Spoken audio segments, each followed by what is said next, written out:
Olá, muito bom dia para você que está aqui, ó, ligadinho na TV Mar, você que está se chegando. Não estranhe, essa pessoa está aqui ao meu lado, que eu convoquei ela para uma missão, não foi isso? Pois é, gente, uma verdadeira missão. Vamos falar sobre maternidade essa semana inteira, afinal de contas, estamos na semana que antecede o Dia das Mães, né, Mara? Então, essa semana, né, que antecede o Dia das Mães é já, domingo, a gente decidiu fazer aí uma programação super especial aqui no Bem Assim, abordando diversos temas, tá, ao longo aí dessa semana e convidando pessoas muito especiais para compartilharem as suas experiências, né, e também trazerem dicas pra gente. E hoje a gente começa com Mãe de Primeira Viagem. Eu acho que não tinha tema melhor pra gente começar essa semana. Vamos começar do início, afinal de contas, né? Gestamos 9 meses, 40 semanas, aquele misto de emoções, mas saiu. E aí a gente se pergunta, e agora? E agora, né? O que a gente faz? A gente vai fazer? Não é fácil, gente. Essa pergunta muita gente se faz e muita gente acha também que a gente já nasce com um manual de instruções, que maternar, na verdade, é instintivo. E não é bem assim. A gente precisa desmistificar isso. Quem é mãe sabe que a gente passa por cada perrengue, chora, se desespera, mas no final tudo geralmente dá muito certo, né? Pois é. E é por causa disso que a gente está recebendo aqui no estúdio hoje essas maravilhosas. Nossas convidadas lindas. Obrigada, meninas, por vocês terem topado no nosso convite, né? A nossa ideia de vir aqui conversar um pouquinho sobre esse tema. A gente tem a Aniel, que você já conhece, já é da casa aqui da gente, já é do Bem Assim, psicóloga, para compartilhar um pouquinho com a gente sobre as fases, né, da criança, desde ali o nascimento até aquela primeira infância ali, né? Pois é, a gente precisa entender o que é que acontece na cabecinha delas. E a gente traz aqui também Melissa Mello, gente, ela que é mãe de primeira viagem e também consultora em amamentação. E vocês vão entender o porquê que ela se transformou também em consultora de amamentação. Ai, que massa! É isso, né? É isso. Vamos começar, então vamos lá, vamos começar o nosso programa. Bom dia, meninas! Então, olha, vamos começar assim. Eu queria primeiro conversar com você, Melissa. O que você esperava e o que você encontrou? O que era esperado para a maternidade e o que de fato tem sido a maternidade para você? Então, bom dia. Essa é uma questão muito importante, porque eu sou uma prova viva do quanto a informação é necessária, do quanto a gente precisa estudar esse momento, né? Não é realmente instintivo, não dá para ficar esperando que o bebê saiba mamar, que a gente já nasce sabendo ser mãe, né? E aí eu me preparei muito para o parto.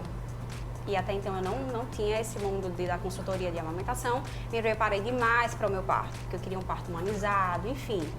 E aí fui estudar sobre criação, porque eu queria sair um pouco do que foi feito, que não foi legal, não queria reproduzir. E aí faltou a amamentação e o puerpério. A minha sorte foi porque eu não tive dificuldade com a amamentação em si, mas eu sofri com o início, que traz um sofrimento, é meio que uma perda de identidade. Você acaba naturalmente deixando a mulher um pouquinho ali, e aí tem um abismo entre essa mulher e entre o ser mãe. Então eu não sabia e ninguém nunca tinha me dito. Você estava ali vivendo um limbo, né? Isso, eu precisava construir uma ponte. E aí isso foi... A sorte é que eu não tive nenhum problema em relação a isso. Meu esposo, sem saber conduzir, sem saber o que estava fazendo, me acalmava, me trazia de volta, mas a sensação era de que nunca iria acabar aquilo ali. E aí a consultoria em amamentação veio porque quando eu fui retomando, porque o puerpério é uma confusão muito grande de hormônios, então é como se você não estivesse pensando, você não está pensando com a sua cabeça, vamos dizer assim, não é você ali. E aí eu fui retomando e fui vendo que as mães precisam saber disso.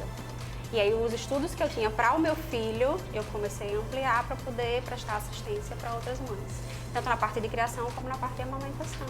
Eu acho super interessante, Daniel, que ali só escutando o negócio da cabeça. Concordando. Porque eu acho que é isso, eu acho que muitas mães saem assim, mas e agora, meu Deus?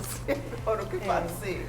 Exatamente, eu estava encantada ouvindo ela falar, porque eu falei, parece que a gente estava em consonância, né, nas nossas falas. E realmente, é um momento mágico, mas o momento mágico ele acaba. E aí a gente tem que parar um pouquinho e pensar no antes. em toda a responsabilidade que envolve essa decisão de ter um filho e que bom que a Melissa trouxe, assim, do suporte de uma certa forma, do apoio do pai, né, do esposo dela. E é importante que a gente tenha, porque assim, a mãe tem tudo alterado, os horários de sono, o ter que cuidar e quem cuida dela. Então é importante que a gente tenha essa rede de apoio. E aí foi muito legal também o contexto que ela falou e que vocês pontuaram do ser instintivo, né? Por quê? O que é que a gente pensa? Por mais que ninguém diga, o sexo do bebê não vai importar. Eu não quero saber, tanto faz, mas isso acaba trazendo um impeditivo depois, porque, poxa, eu queria uma menina. E aí meu esposo faz, eu queria um menino e tal. Então, as crenças, né, a forma como cada um vai lidar, vai educar. Se fosse menino, não daria tanto trabalho, os custos desse filho também. Então, envolve não só o aspecto emocional, mas também cognitivo, de relações sociais, econômico e de responsabilidade. Onielke, o que essa frustração, né, de achar que a maternidade é uma coisa e quando você vai lá para o real, se deparar com uma coisa completamente diferente e você naquela tendo que aprender a pilotar o avião em pleno voo, porque não dá mais para voltar para trás, o que essa frustração ela pode trazer do ponto de vista da psicologia, como ela pesa sobre a saúde mental da mulher? Se a gente for parar para pensar a nível de estatísticas, né? As mulheres, assim que o bebê nasce, esse momento legal dos cliques, da foto linda, que a gente ainda tem que pensar, né? Ela falou em amamentação, eu falei. Ensaio, filmagem, tudo. Isso. E tem que estar bonita, com os olhos parecendo um panda, né? Da maquiagem. E aí eu acabo de sair da sala de parto, todos os cliques lá de fotógrafos profissionais e não querendo ter o melhor, né, ângulo para a rede social. Mas, gente, eu não sei, aquilo ali tá sentindo dor, dependendo do tipo de parto que acontece, né? Então, vamos pensar que essa bomba aí de hormônios, a nível fisiológico, aconteceu. Então, estrogênio e progesterona realmente bombaram e vai ocasionar uma alteração no comportamento muito significativo. Então, é importante que as mulheres lembrem que tem um processozinho, né? A Porlane me perguntou em relação à questão da saúde mental, que se chama Baby Blues, que é a primeira semana, né? Então, no 4º a 5º dia, gente, é normal que eu tenha uma alteração no meu humor. Então, eu vou ficar mais irritada, eu vou ficar mais impaciente, eu vou ficar mais chorosa, porque eu não sei cuidar, eu achava que eu sabia, eu vou ficar encantada, enfim, eu faço uma montanha-russa, né? Até 4, 5 dias isso é normal. Então, é um termo em inglês que pode ser considerado baby blues ou puerperal blues, tanto faz, né? Essas duas terminologias. Só que se isso persiste, se essa mãe começa a manter sintomas mais intensos, com uma frequência maior, a gente já pensa numa depressão pós-parto. Que é algo muito frequente, né, nessa fase. Principalmente se essas mulheres tiverem uma vulnerabilidade biológica aí. Sim. Os sintomas da depressão pós-parto não são os mesmos dos sintomas que acontecem numa depressão normal. Porém, ele foi ativado, né, um gatilho nesse momento da vida dela, onde a questão hormonal fez toda a diferença. Então, os sintomas do baby blues são mais intensos e aí vem carregado de uma tristeza, que no baby blues passa, é momentânea, mas na depressão pós-parto não, e de uma culpa intensa. Será que eu vou dar conta, né? Que eu acredito que as mães, de uma certa forma, isso, elas já carregam, né? Eu sou culpada por isso se não der certo.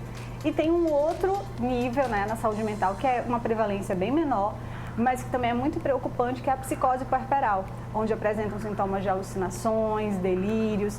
Normalmente essas mães elas precisam ser internadas e aí esse tratamento precisa ser além do medicamentoso, porque na depressão pós-parto também, mas ela também necessita, né, de uma intervenção hospitalar. Então normalmente tem a separação do bebê e ainda mais, nessa psicose puerperal pode ter infanticídio.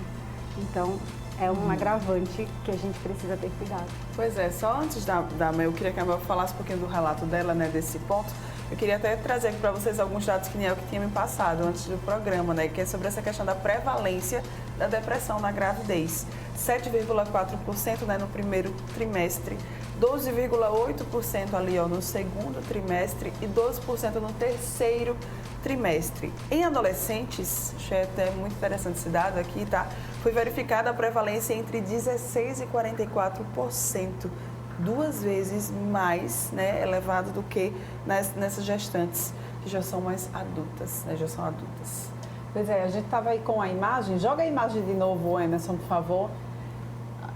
Exatamente mostrando a diferença, né, entre baby blues, depressão pós-parto, e o quanto que é importante também a gente falar sobre isso, né, parar a gente de achar que aquela mulher ela tem que estar feliz o tempo todo porque ela teve o bebê. Ela não precisa, e ela precisa, como bem disse a Aniel, que da rede de apoio. Isso é muito importante, né, Melissa? Porque a gente entra muito numa coisa do... A gente traz um carregado, né, familiar, social, e a gente vai... E a gente também não tem o start de se perguntar, será que isso é normal, verdade, até onde vai? E, assim, imagine, você não deixa de ser mulher quando você se torna mãe. Você apenas tem uma nova versão, que vai demandar um tempo para você se adequar a essa demanda, a esse novo personagem, vamos dizer assim. Você continua sendo mãe, esposa, filha. Tem horas que a gente quer um colo que só mãe e pai tem. Tem horas que a gente quer estar com os amigos, então eu vou ser a melhor amiga que eu posso ter. Assim como eu também não vou deixar de ser mãe se eu fizer determinadas coisas. Se eu chorar, por exemplo, se eu tiver vontade de chorar, porque mãe não chora, né? E aí ela não chora, sempre, isso, né? ela não chora, e aí às vezes ela tá passando por alguma dificuldade que ela tá sentindo que tá exacerbada e ela não quer comentar, porque ela tem medo do julgamento, porque talvez a gente volta para aquela questão da informação, o quanto é importante estudar. Estudar, você tem 9 meses.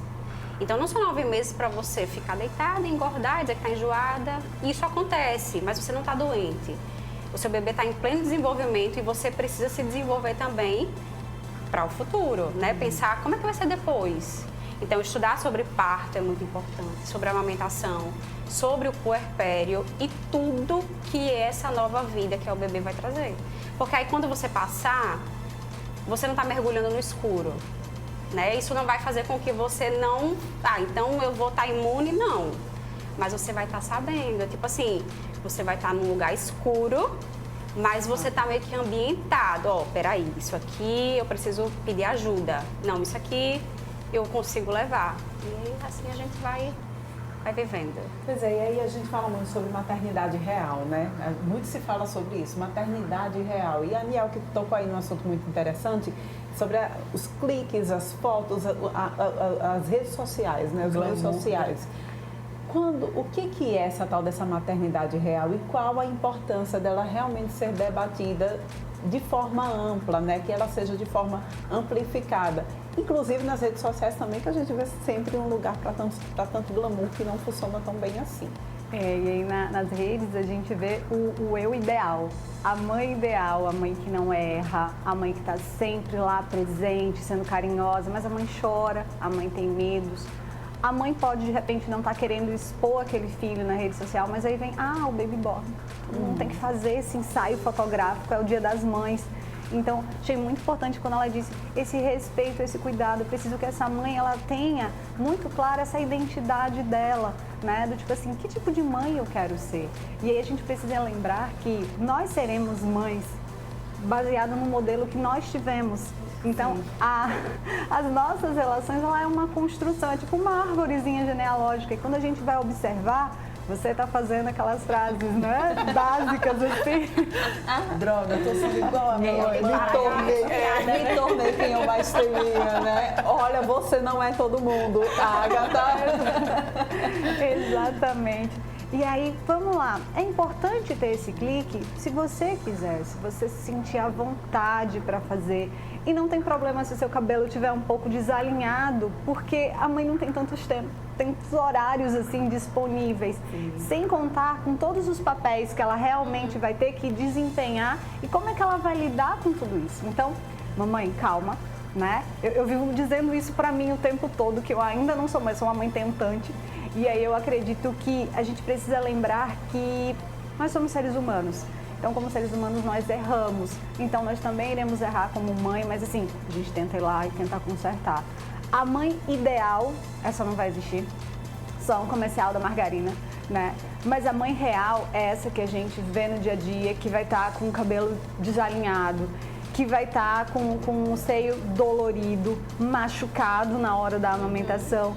E mesmo assim ela vai ter que amamentar o teu filho, porque ela sabe da importância disso, do nutrir, não só o nutrir a nível alimentar, nutricional, mas a nível cognitivo, a nível afetivo.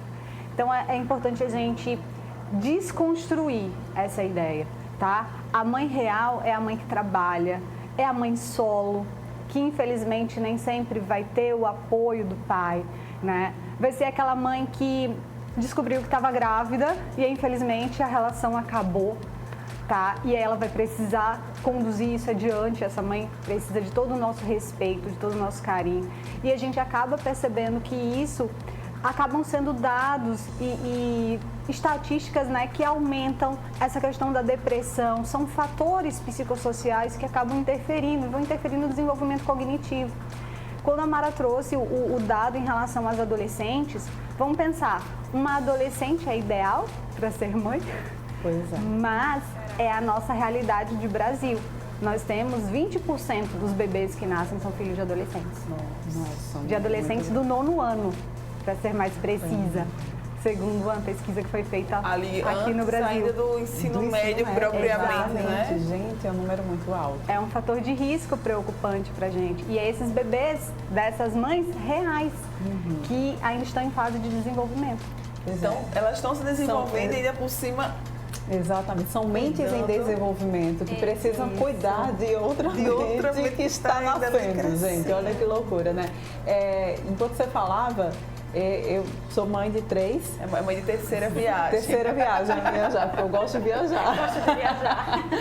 Olha, eu fico vendo a minha experiência, né? E eu percebo o quanto, quando a gente consegue encontrar uma pessoa que ela passa a realidade pra gente, é tão bom você se ver naquela realidade e dizer, eu me caiba, né? Eu caibo ali, isso é muito bom. Eu me lembro que algumas pessoas famosas, né? Pra postar, aquela mulher do corpão, mas como assim, 15 dias já tá com esse corpo? Dias, né? E eu, né, 4 meses depois com a barriga destruída, cheia de estria, meu Deus, eu tô horrível, eu nunca vou ficar bonita. E sabe, e aí depois eu comecei a seguir, eu parei de seguir essas pessoas, porque aquilo estava me adoecendo, e comecei a seguir pessoas da minha realidade. E eu tô numa outra vibe, sabe? É assim, aí você vê a mãe com a barriga com estria, com aquela barriguinha, né, a barriguinha de maternidade, e daí é bonito do mesmo jeito, e começar a ver pela casa, no story que de repente ela faz, a fralda que suja que tá em cima, a mamadeira e a bagunça que também fica na minha casa. Afinal de contas, não dá pra gente dar conta de tudo, ser tudo tão perfeito, né? E isso é tão bom a gente saber que a gente começa a ver agora essa maternidade real mesmo ser mostrada para todo mundo, né? Você passou por isso, Mel? Foi muito difícil para mim, porque eu sou uma pessoa extremamente, como é que se diz? Perfeccionista, e eu quero dar conta de tudo. Então, assim, e aí eu tinha um bebê que precisava de mim integralmente. E aí também eu queria dar conta de uma casa, de mim, do marido. E aí até o ponto dele chegar e dizer, minha filha, olha, eu sei, a gente precisa dar pra ele, porque a gente abraçou mesmo o negócio, tanto é que os nossos familiares sentiram, porque é comum que as mulheres abracem essa mãe, peguem esse bebê para essa mãe descansar, só que acaba que invadem um momento, você não nasce sendo mãe, e você só vai aprender no dia a dia. E aí tem essa invasão, que elas querem ajudar. Aí o meu esposo vira e diz, minha filha, você tem que... Assim, eu sei que não é o momento da gente pensar tanto na gente, mas é um pouco necessário. Até eu ter esse entendimento, demorou um pouco, sabe? Porque acaba que sempre alguma coisa vai ficar meia boca. E aí o nosso momento tava ficando meio boca, assim, né? E aí eu tive que... Mas demora. Sim. Foi no meu tempo também, ele não me acelerou. E essa coisa dessa maternidade real que você disse, o que será que é a maternidade real? Eu acredito muito que a maternidade real é a sua realidade, que é diferente da minha, que vai ser diferente da dela, que vai ser diferente da Paulane.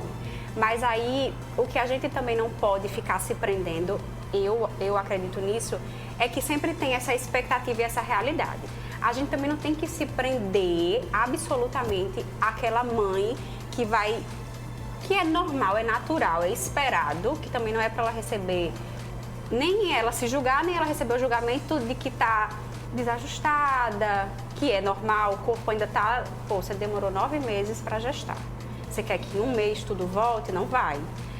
Mas a gente também não pode ficar falando como se a mãe que tem, às vezes, uma rede de apoio maior, às vezes tem uma babá, tem uma funcionária, e ela consegue, com 3 meses, por exemplo, voltar a malhar, voltar... A gente também não pode. Quando a gente cria essa expectativa e essa realidade, eu acho que também dá uma piorada, porque a mãe, eu já atendi uma mãe que estava se sentindo culpada porque ela podia voltar a treinar. E não se sentia, mas que mãe sou eu que estou saindo com meu filho com 4 meses e eu estou indo treinar. Porque mãe não pode, tem que ficar lá. Mas aí não existe estereótipo de mãe ou características de mãe. Né? A gente fica com cara de cansada no início, mas se a outra ali também está conseguindo, ela consegue, vai lá, faz uma maquiagem, tá tudo bem também. Mas eu fiquei muito desgastada, eu fiquei derrotada. E eu sentava na cama e chorava. E eu dizia assim, eu não saio mais desse quarto. E ele, sem saber, como eu disse, o que estava fazendo, ia lá e me acalmava. Mas como assim? Ele vai crescer, Melissa, ele vai crescer. Aí, ao mesmo tempo que eu descia e ia chorar para minha mãe, ela dizia assim, minha filha, pare com isso que você vai ter uma depressão. Tipo assim, eu tenho que validar meu sentimento, eu continuo sendo um ser humano e eu estou triste, eu quero só que você diga que vai passar, que eu vou ficar bem e que é normal, né? Mas foi muito difícil. A gente tem até um vídeo que a Niel que nos encaminhou, que eu acho que cabe muito com essa fala agora que a Melissa ela nos deu, né? Tipo assim, vai passar, vai crescer. E a gente vai assistir ele agora, se chamou O Começo da Vida, é um trailer, vamos lá. Professor Einstein, if you had just one question about the universe, what would that be? Is the universe friendly? E aí, então eu peguei ele no colo e comecei, nossa, então, oi, finalmente, né, fomos apresentados.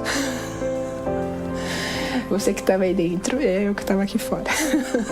Naquele minuto eu falei, nossa, quanta coisa eu tenho a aprender com você. I had 35 years without children. It was everything about myself I had to change. She thinks she's just as big as her big sister, but she's definitely not a princess, huh?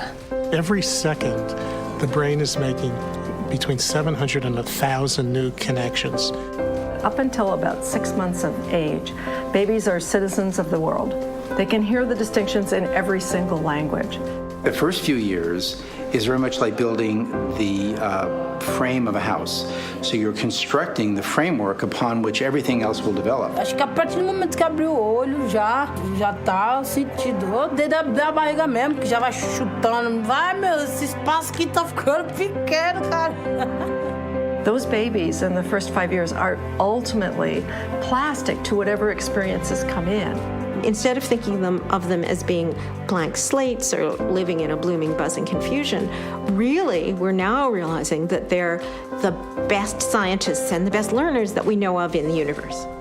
It doesn't come ready-made, it comes ready to learn. Babies, infants do not learn from video, they don't learn from TV, they learn from real-life interaction with people. The mother, this whole notion of the human capital invested in the child, the greatest part of which is the mother's, that love is an important part of the economy. One of our friends asked my wife, what do you feed the son of yours that he's growing so healthy and so beautiful so quickly? And we both responded, we just love him, and God takes care of the rest.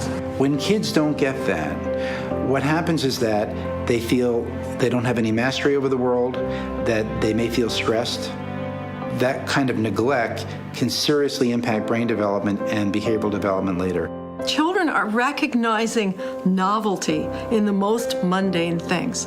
We know that the early childhood programs substantially reduce the incarceration, they reduce the crime, they actually give these children the kind of control over their own lives.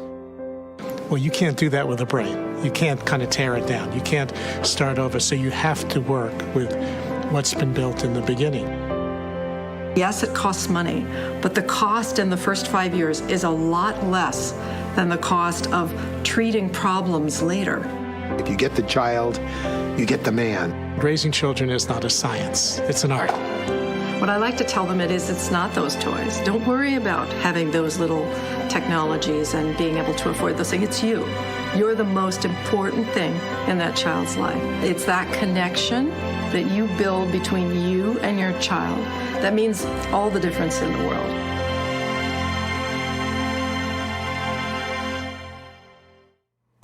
Pois é, mas isso aí fica agora, tá pra gente conversar no próximo bloco, né? Vamos dar um intervalinho aí bem rápido, daqui a pouco a gente volta para comentar o vídeo.